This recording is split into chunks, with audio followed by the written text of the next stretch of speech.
Hey guys, I'm so excited to be here today with Samantha, who is somebody that I've watched and seen grow on Instagram for a while now. She's been in my periphery and just like I'm so impressed by all the different areas of practice that you hit in your work. I know you do so many different things, so I'm going to turn the floor space right over to you and have you tell us a little bit about yourself for somebody who may not be familiar with your work, like what you do and how you got to where you are today. Yeah. Thank you, Missy. Can you hear me okay also? Yeah, I can hear you just fine.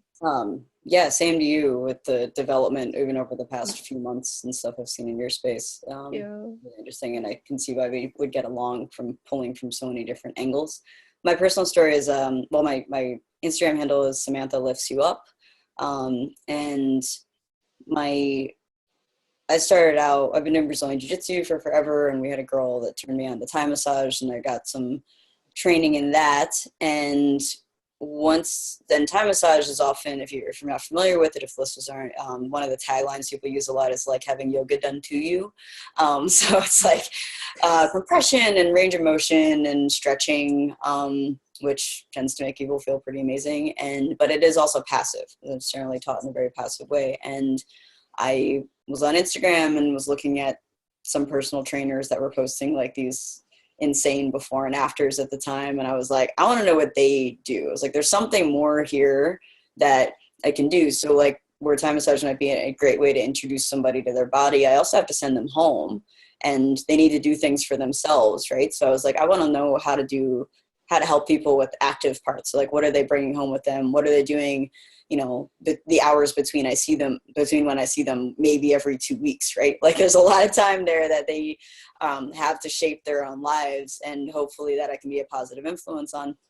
And so then I just messaged the people I was following and asked them where they learned things from, and they referred me to a couple places, and I landed on one of them that I tried out was FRC, and I went running with that, and have since taken like almost everything that they offer, and have sort of drawn a lot of philosophical things from them, and just kept going on those lines, moving on from there, so to speak.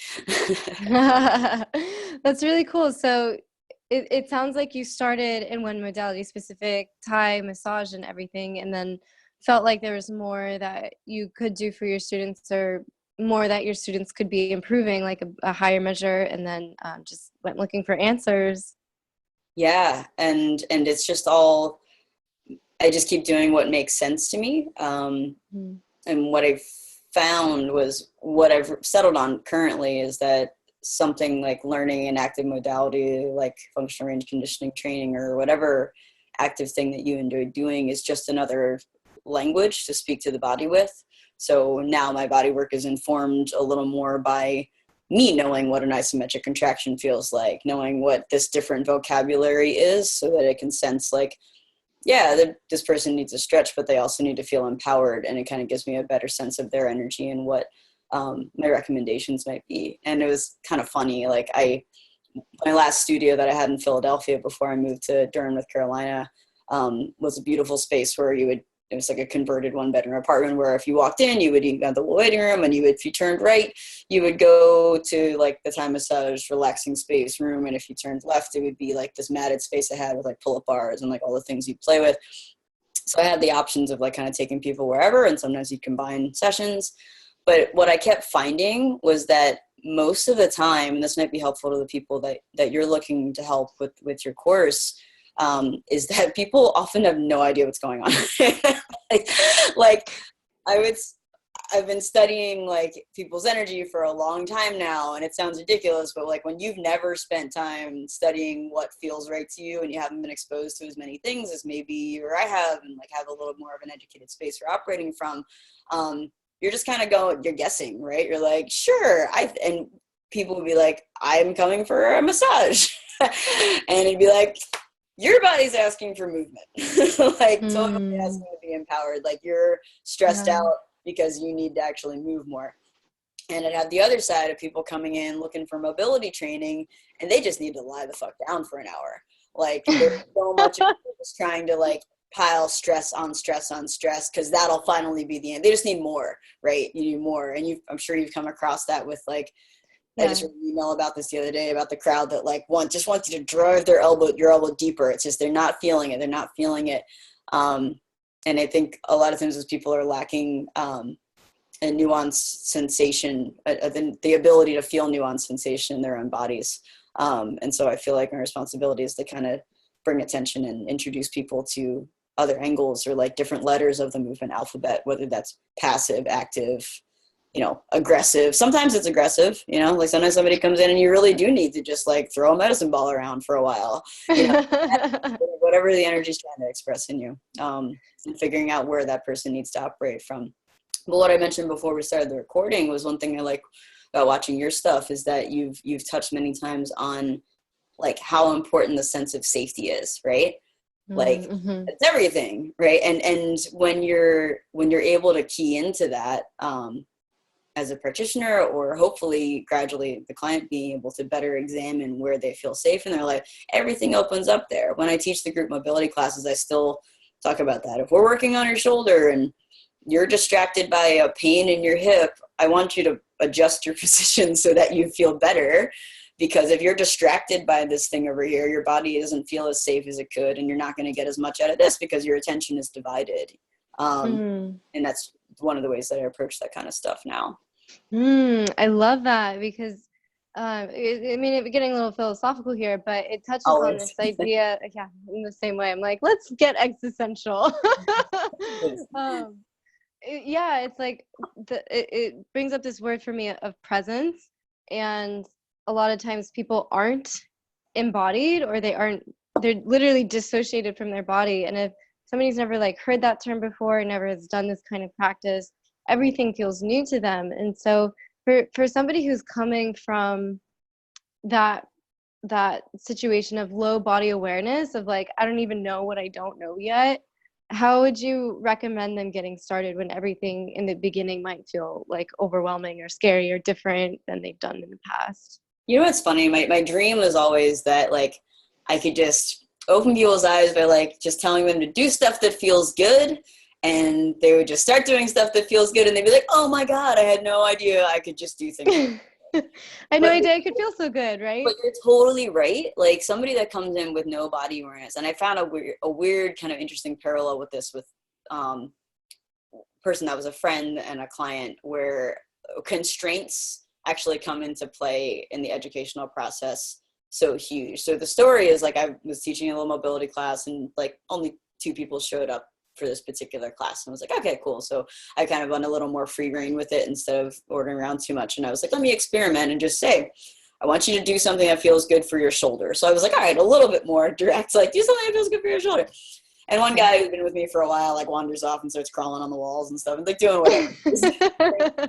And my girlfriend who was in the class was like, I have no clue what that means. Like I have no idea what type. And I was like, you just like don't do things that hurt, and you like follow the breadcrumbs into like directions that feel good to you. And she's like watching your student over there like crawl on the wall, and she's just like, is that what I'm supposed to be doing? That's one of my favorite things, is to set a timer during warm-ups for Brazilian Jiu-Jitsu that I also teach, and I'm like, do stuff that I do keep it open with that. I'm like, do stuff that feels good, and if it looks like the person next to you, I don't believe you because it's not customized enough. So like, and one more aside before I get back is like a client that was in those classes has since taken that to like the kids he teaches baseball to, and he sent me a video the other day where he's like, I said 2 rules: you can't stop moving, and it can't look like your neighbor. And he's like, it took them a couple minutes, but like he sent me a video and like some kids are like twirling, and other kids like after they got it, like opening up, and I was like, oh my God, this is so applicable to the rest of their lives, hopefully. Wow. But that was pretty magical. So I was like, okay, how can I confine this a little better to give my friend more freedom, which is something you could probably speak to, for sure. But like, and I just said, okay, like, I came up with a game I called Spider Trap after that, which is the first thing that came to mind, where it was like, plant your hand on the floor so that you have an anchor, and now move in ways that make your shoulder feel good. So it was just like restricting providing as many constraints as we needed to funnel into something that our body understood. And then there's like the idea of anchoring points and just feeling, you know, like weighted blankets feel great because you feel secure and like down. So you floating in space with no reference, it might be a little bit more difficult than like, I need you to place your hand here and now like just see what you can do. A little bit more framework for that. That's a great point. Which is, if it feels overwhelming, then start adding in constraints, make it smaller, make it more manageable in some way. And I feel like that's so much of what our work is as coaches, is being like, okay, if you can't give yourself a constraint, I'm going to give you a constraint that, you know, might help you at least get started in the right direction and, you know, fuel you towards that point. And it also goes back to that thing of presence and safety. Like maybe it's too much to do a full self-assessment and be like, oh, what am I feeling today? And, oh, I think there's some tension in my right multifidi about T3. You know, like most people aren't saying that to themselves. They're like, oh, it just kind of hurts a little bit here. It feels a little bit tight. I feel like I need to open, or I haven't taken a deep breath like all day long. Okay, so let's just start with that. Like lay down, go in a dark room and breathe for a second. Or maybe you can just place your hand onto that area where you are experiencing the sensation and then breathe into that hand. So I love that idea of anchoring and containment, which is so smart. It's really ingenious because that leaves so much room for interpretation, but it's also very principled in its application. That's genius. There are two more points that came to mind. Also, well, one other thing too, just what you said about sitting in a room. A lot of times, for some reason, I'm getting a strong, like, intuitive feeling that, like, a lot of the clients that you connect with or will connect with how this course develops are going to end up crying. Of, like, once you finally, like, lie down in that dark room and really, like, sit with yourself and let yourself feel the feels, because so much of this stuff is running away from, like, looking for avoidance patterns, yeah. Thing, which they may not be conscious at all. Like, I'm not blaming anybody, right? It's just like a thing that can happen. But definitely, like, I can, and having that hand in the spot that you actually need to, just suddenly being like, your body being like, oh, you understand me. All of a sudden, like, being seen by yourself, like that mirror is so huge. But anyway, the 2 points that I was thinking was also the whole, of course, start where a person is, not where you want them to be, which is something you hopefully you end up teaching the person. So on those two sides that I was talking about, like, if you have somebody that is, it doesn't matter necessarily right now for the purpose of this conversation what the source of the things are, but if somebody's very skittish and scared and doesn't have a very good sense of safety, the way you approach movement is going to be very different than if you have somebody that has been balls to the wall CrossFit every day, potentially, right? Like, somebody that has no sense of safety and is like, big movement looks scary and they're super intimidated, or as soon as they start moving a little bit, they get a little bit of a rise in their nervous system, like, might be like a Feldenkrais kind of approach of, like, lie, which I haven't taken Feldenkrais, but my understanding is that they somehow figured out how to get everybody to, like, lie on the ground and pay attention to, like, minute movements of their neck for an hour, and that's amazing to me. Into that, but that might be something for that person, like, like you said, lying down. So, like, once you take away the risk of falling down, your nervous system is, like, allows so much more stuff, right? Definitely.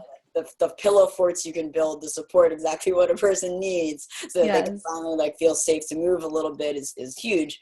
And those people are so brave, like, going through every day with that little bit of anxiety and stuff, where it's like, okay, look, like, we can make this better. You don't have to accept that. So it's introducing little increments to get them to a place where they feel comfortable moving. And somebody that's very bombastic or very, like, big energy and, like, comes through and, like, they're used to going hard, like, I want to broaden the spectrum for both of them, right?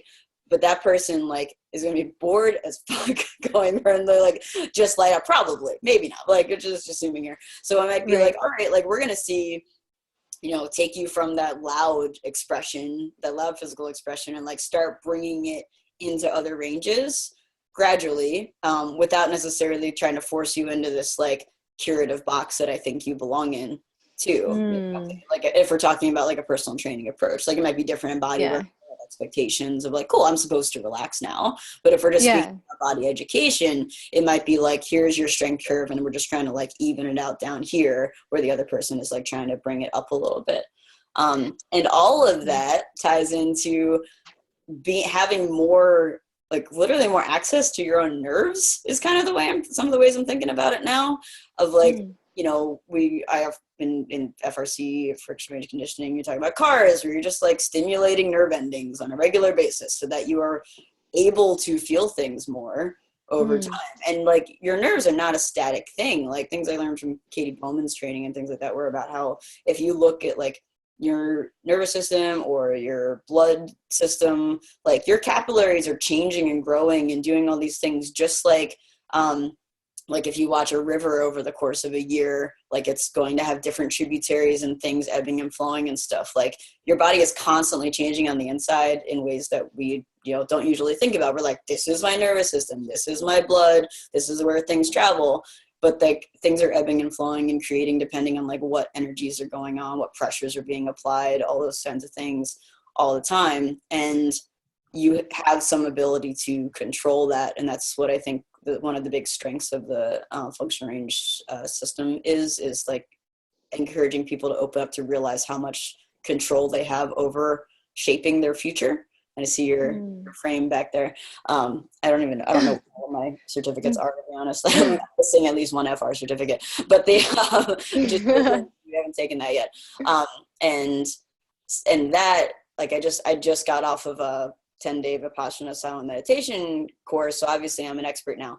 But like one of the things that they do is a very sensation focused practice of like, I remember that. Real stuff, like literally just like observe stuff. And then there's all the philosophy of like how you're observing and all these things, but like you're just sitting and spending time on a daily basis focusing on your ability to feel what is happening, where I would say like an FRC is like taking that and putting action to it. And like, oh, this is like all the same thing. It's like starting where you are, working with what you have, trying to build up your ability to sense the world around you. And if you have the ability to sense the world around you a little bit more coherently and a little bit more broadly than you did before, then you have so many more tools available to you. Like you think about what a ridiculous multi-tool these are, or like this is, like you can do so many things. We get so excited about the new technology coming out or everything that's doing all these things or new apps that allow you to do stuff. Like you are the thing that powers all of the things, even if somebody made it, right? Like it doesn't work without your involvement. So you are the focal point and the centerpiece. And the more that you explore and own everything that you can do, or like literally have access to different parts of your nervous system and different parts of your body, you can explore so much more stuff. And I think that's amazing. It's almost like you're saying that this is a practice. You're essentially defining this kind of practice, because sometimes like even the concept of practice in itself can be foreign. So it sounds like you're defining that as this is a process of resensitizing you to yourself and expanding upon that range of expression and control of that expression. And there's a whole multitude of ways, as you said, to be able to do that. But what you end up with as a result, of course, is a more finely tuned instrument, your body, your nervous system, more self-awareness, more body awareness, and obviously a lot less pain too. And it sounds like the practice in itself, practice in itself is like, it's like a pairing of opposites. So it's like whatever you're doing too much of in your life, the practice is there to give you the opposite and help to balance all of that stuff out. So like you said, if somebody's really cranked up, then they need to chill out. And the way that they chill out could be throwing a ball. It could be laying on a table. It just depends on their own situation. So that's why like the personalization is so key too. And another thing I wanted to pull out from what you said is just the small incremental baby steps too, because I think so often that, people can be really hard on themselves, and they come from, I mean, even in the fitness industry, I see this all the time where it's like somebody will be in class and trying to do something and the trainer's just there like, harder, more, this, 5, 4. And I'm just like, how is this helping this person to like be in themselves, like to make their own decisions, right? To make their own decisions, yeah. And I feel like we outsource so many of those decisions to other people because our healthcare system is very much built around outsourcing health to other people. Our And like, culture is yeah, very much about that these days. Yeah, I would yeah, say. it's like, oh, I don't want to take responsibility for myself. And in a sense, that's really what it is. And what it comes down to I agree. is, and that's like Or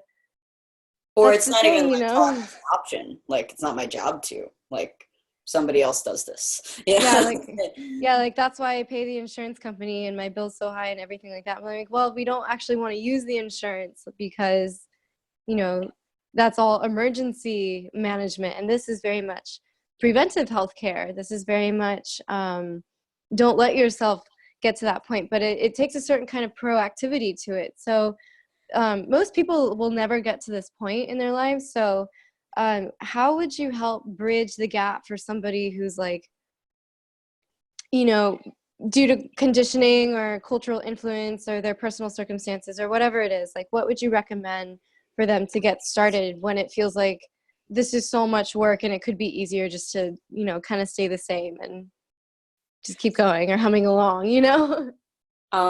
What about the concept of using fun as a guide?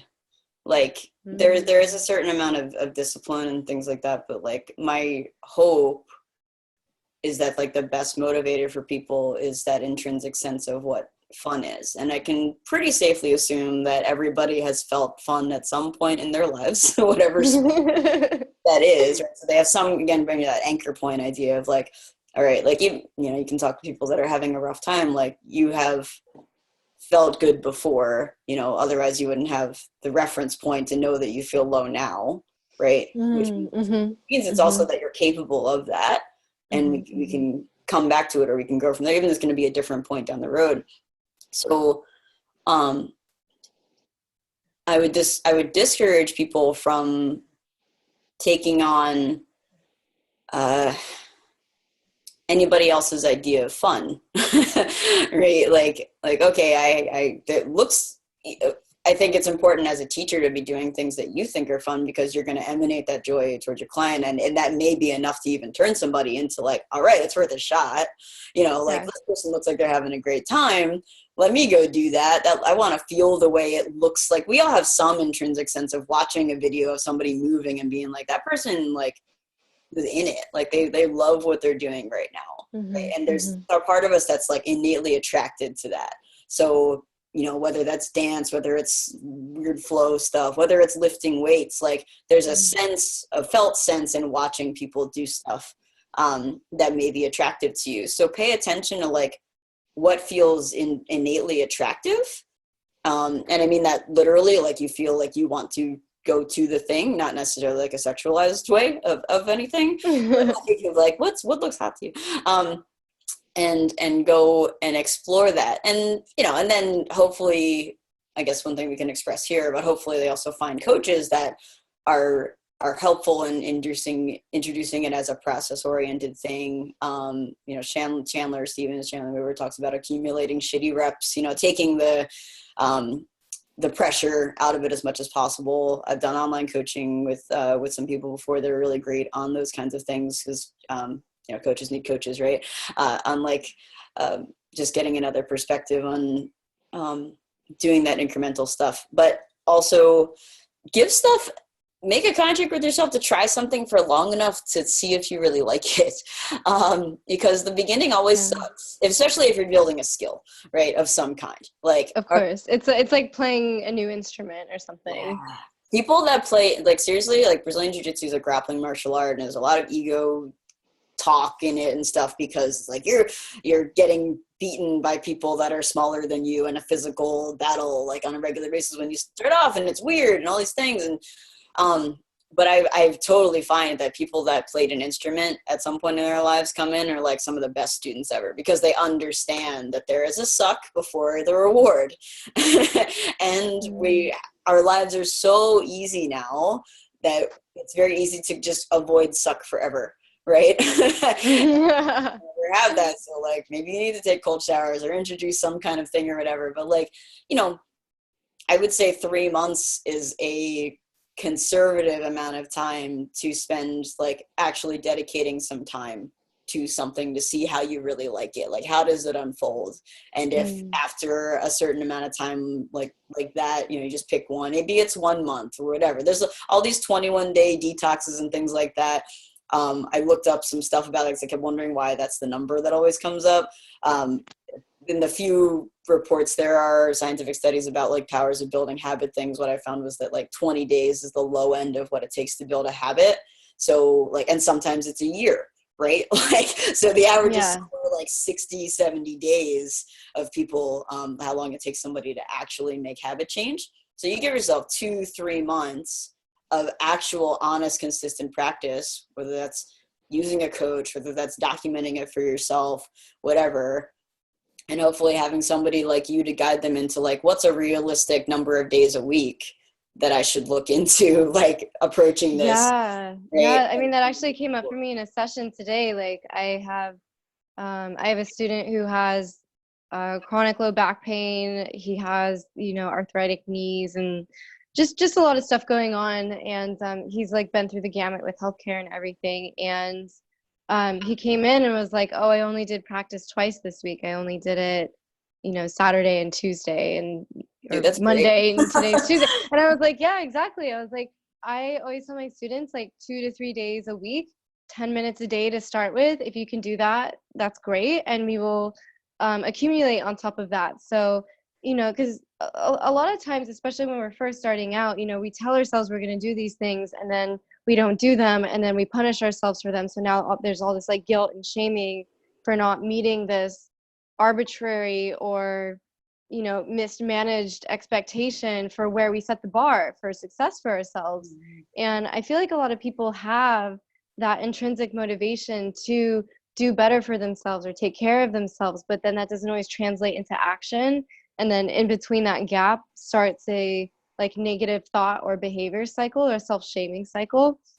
And so I was like, 2 days a week is great. Like if you can stay consistent this week, perfect. If you want to move it up to 3 days a week, great. You know, that's a 50% improvement in 1 week, technically, right? And you weren't doing any of this like 2 weeks ago. So Yeah. like there's so many details that go into starting a practice like this that aren't necessarily intuitive, such as like, when do I practice? What kinds of things am I practicing?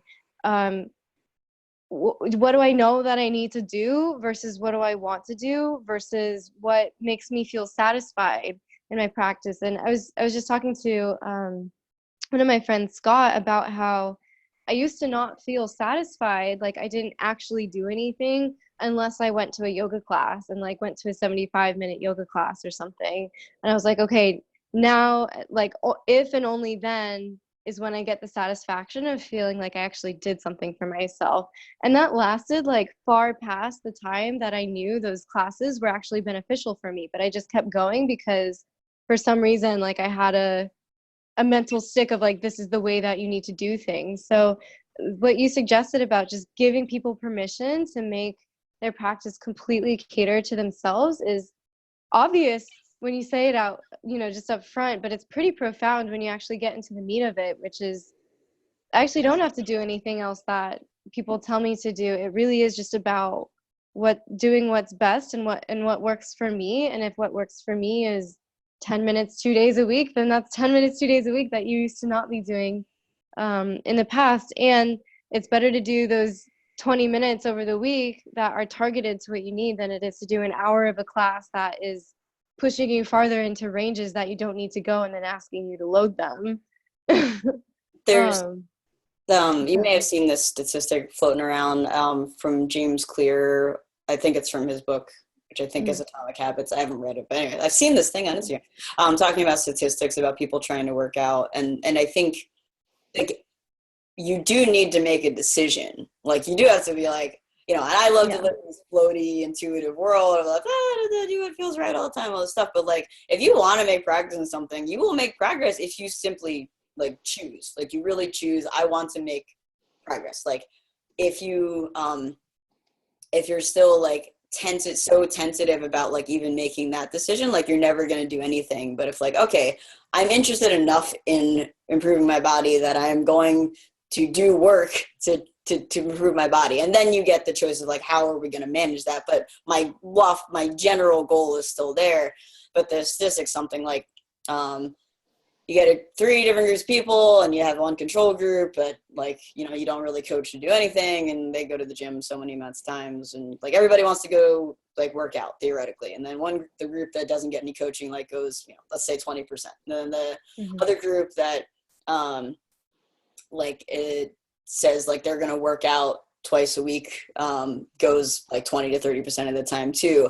And then the group that says, I'm going to go on Tuesday and Thursday to this gym at this address at 9 a.m., like there was like a 91% adherence rate, like absurdly higher, because you're being specific and protecting that time and like carving that out that much more. And one tip that I will say has worked really well for me personally is when I get onto like starting a new practice or working out in a different way, because it always sucks. You get sore and all these things. I got this from a book called Don't Shoot the Dog, which is a behavioral training book and they talk about everything from dogs to husbands to killer whales. But like, like quit while you're still having fun, because you will look forward to the next thing. And learning that line for yourself. I would rather somebody stop early and like be like, oh man, so that they want to do it again another time that week, or another time that month or whatever, instead of having somebody like have fun and then go to the point where it starts a downslope of motivation and enjoyment, and then they, you know, have a chance to feel kind of shitty by the end of it. In which they're not going, then their energy is associated with that last flavor in their mouth, right? Like you want the last bite of the meal to be the best one, so you push stuff around your plate to figure that out, right? So it's like, okay, I'm gonna make sure that like I quit while I'm still having a good time, so that, because I want to love this practice, I don't want to hate this practice. You know, like walk away from the argument before you hate the person, you know, like, and then come back to it when you have the space to do so. There's so many parallels you can kind of draw on that, but that's been something that's been really helpful to me. I would rather cut my workout and be like, all right, I'm gonna do 10 minutes, like you said, instead of like seeing when I start to die. I'm like, okay, cool, that's my victory. Setting bars at places where you can actually accomplish them, because then you feel good and you build the habit.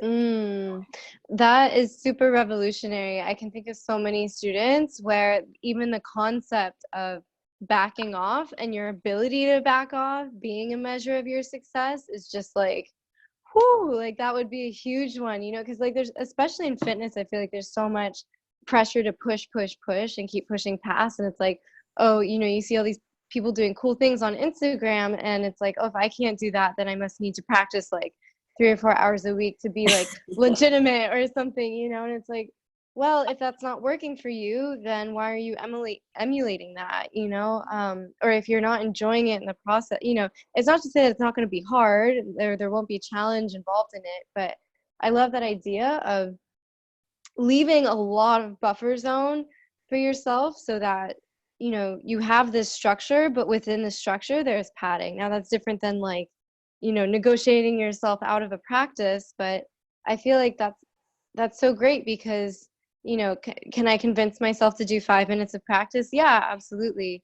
Does it feel like a lot more to convince myself to do an hour, and you have to write out your routines and your regimens and do all these things? That feels like a lot of work. Yeah, and maybe it's like setting an intention of like going to the gym at all sometimes, right? Like setting the accomplishment of getting there because you feel tired, and once you get through the door, you maybe have more energy than you thought you did. Or maybe you're like, you know what, I'm gonna just foam roll for an hour. Like, you know, like that's what my body really needs today, and then just continually building that bridge. And then, you know, at the end of so many weeks, hopefully you're doing some accountability about whether or not the changes that you will make, if anything you do on a regular basis will create change, right? So is whatever actual accountability about whether or not you're doing things on a regular basis, you know, would be the first question. And then like after 2 or 3 weeks of this 3 months that I've arbitrarily decided is the time, well, semi-arbitrarily decided is the time that you should see if you can commit to stuff. Are you making changes that feel like something that you want to do? You know, and then reassessing from there, right? Because yeah, maybe it's not. Maybe you are like, that's such an interesting, hard thing to do sometimes when you're trying to learn how to listen to your body, because sometimes you actually do need to be pushed more. And it's much easier to listen to your body from my angle of like, you know what, napping would feel great right now.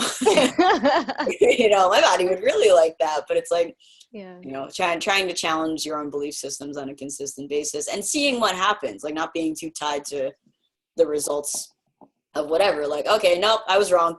Like, I did need a nap. Like, my challenge to that told me, like, I have results and I'm going to actually listen to the experiment that I've done. Like, what do you Yeah, tell so it's people like, when they're trying to decide, like, whether or not to push themselves? um, yeah, I would just say like feel it out, you know, and I tell people you can always do more, but it's generally smarter to back off than to push yourself. But because I feel like people tend to want to push themselves, or at least the population that I work with, because they tend to be like busy, active, successful professionals and, you know, humans who are intrinsically motivated. But for people who have trouble getting started, or like there's depression, there's a lot going on in their lives too. Yeah, it's similar. It's like I just encourage them to think about what would motivate them to get going on that thing. Like, and so I tie it to a motivation that they have outside of the practice. Like, you want to go skiing with your friends on the weekend, you got to do your hip cars, you know, because otherwise, you know, you're going to leave yourself vulnerable to injury, or your injury is not going to get better, or you're not going to have the range of motion to go down the slopes that you want to do. Or you know, someone who's just like a busy professional, not even really an athlete, but they just need something to stay active. I'd be like, okay, you know, you have young children, you're not going to stay young forever, and when they get older, you're going to want to hang out with them. You know, you're going to want to spend time with your family and go on hikes and go on vacations and do stuff like that. And you know, so doing this work now is going to enable you to enjoy all those things without having to worry about or limit yourself because of your back pain or something like that. And so they can see the relation. They're like, okay, maybe it's hard for me to do this for myself, but I can do it for this other thing, understanding that this will get me there, and knowing that it might take a little bit of time and commitment in that process. So I would say that's probably what I recommend too.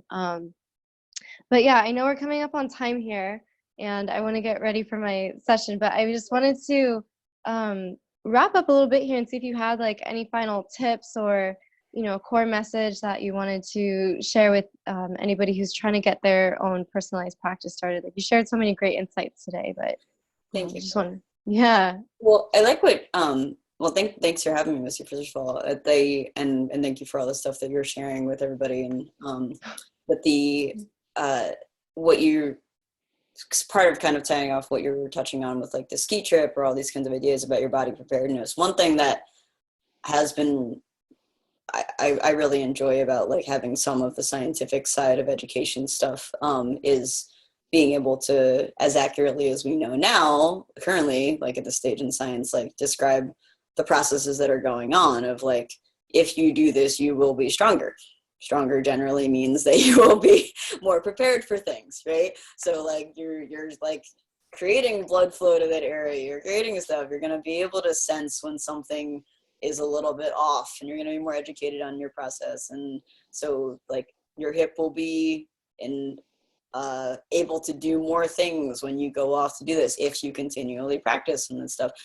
And it is very easy to do anything mindlessly, right? Like to just go through like, all right, I did my cards routine, cool. And then like, I don't know yet if it's our place as trainers I don't like vilifying anything pretty much, but to be like, no, you have to be mindful about that. Like maybe the first step is like doing it often enough that you get bored, so you can discover the magic on the other side of boredom of like, all right, like I'm doing this freaking arm circle, like, and then they're like, okay, cool. By the time they get bored with it, hopefully you've activated enough nerve endings that you can give them some more stuff to explore with it, or they can start getting curious about it themselves.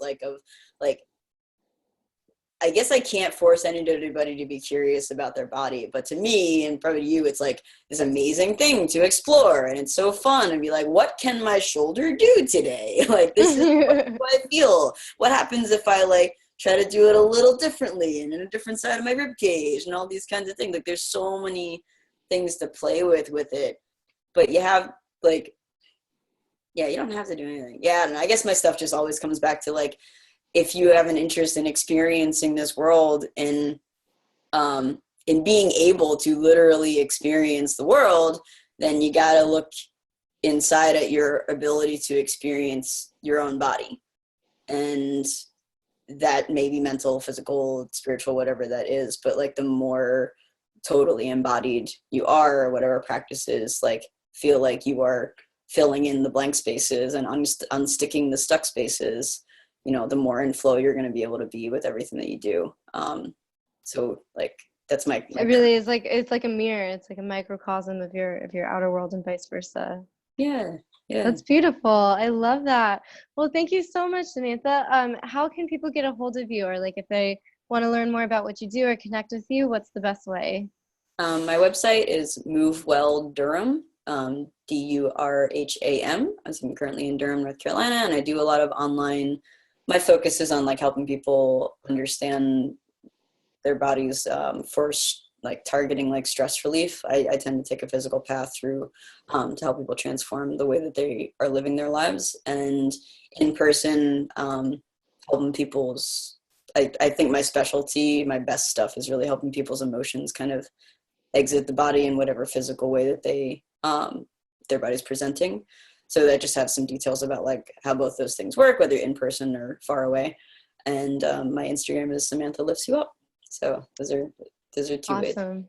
Yes, we'll definitely reach out to her, give her a holler. Sam shares so much great stuff, and I've definitely benefited from it. And I just love the way that you present things really well, and it really gets me thinking in a different perspective. So I really appreciate you taking the time to share some of that today. And yeah, so go check out her Instagram, hit her up, DM her, check out her website. And thanks so much again for your time, and we'll talk soon. Thank you. Super fun to talk about. Yeah, let's do it again soon. All right. I'm going to stop the recording.